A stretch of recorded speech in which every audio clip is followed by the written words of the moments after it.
नमस्कार दोस्तों, स्वागत है आपका हमारी एपीएस क्लासेस में। चैनल पर अगर आप नए हैं तो चैनल को सब्सक्राइब, शेयर, कमेंट, लाइक करना बिल्कुल ना भूलें। साथ ही ये घंटी का निशान आएगा, उसे अवश्य दबाएं, जिससे कि हमारी अगली वीडियो सबसे पहले आप तक पहुंचे। चलिए दोस्तों, आगे बढ़ते हैं। आज मैं आपके लिए कुछ प्रश्न श्रृंखलाएँ लेकर आई हूँ। हम और आप बैठ के इसे हल करेंगे। एक एक कॉपी और पेन लीजिए और मेरे साथ साथ इस प्रश्न श्रृंखला को हल कीजिए।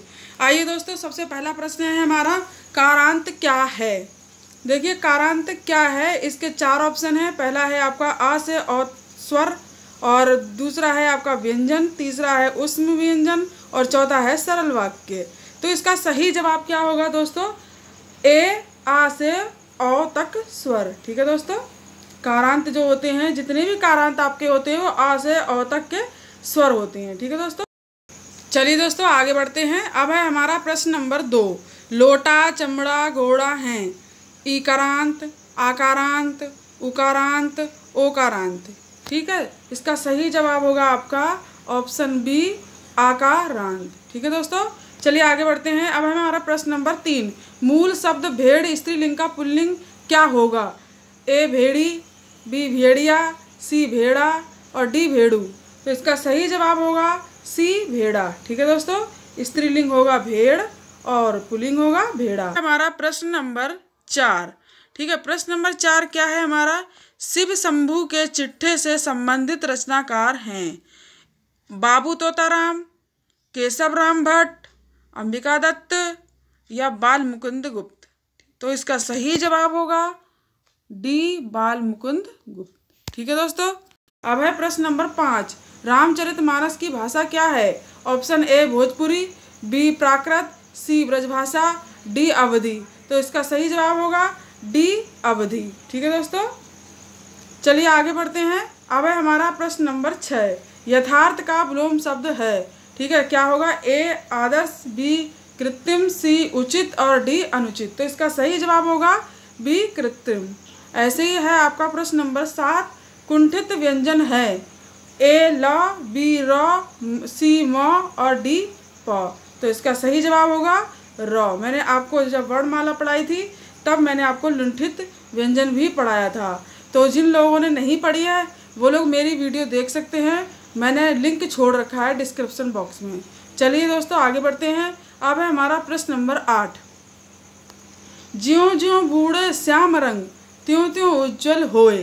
ठीक है दोस्तों, तो इसका आपके 4 ऑप्शन दिए हुए हैं, यमक, उपमा, उत्प्रेक्षा, विरोधाभास। तो इसका सही जवाब होगा ऑप्शन डी, विरोधाभास अलंकार। ठीक है दोस्तों, चलिए आगे बढ़ते हैं। अब है हमारा प्रश्न नंबर 9। संकीर्ण शब्द के समानार्थी शब्द का चयन कीजिए। ठीक है, जो संकीर्ण शब्द है उसका समानार्थी शब्द क्या होगा?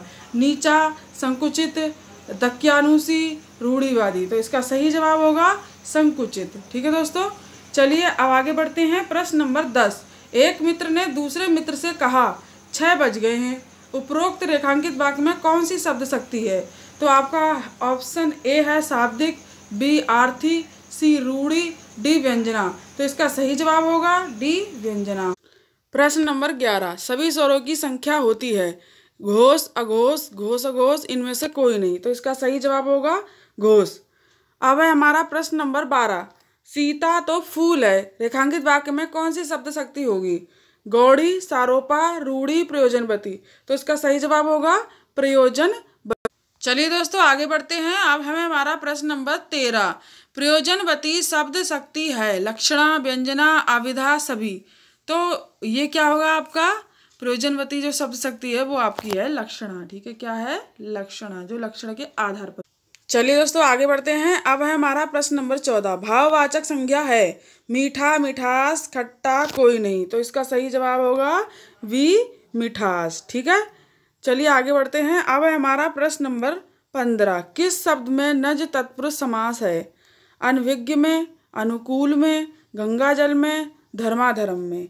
तो इसका सही जवाब होगा अनभिज्ञ में।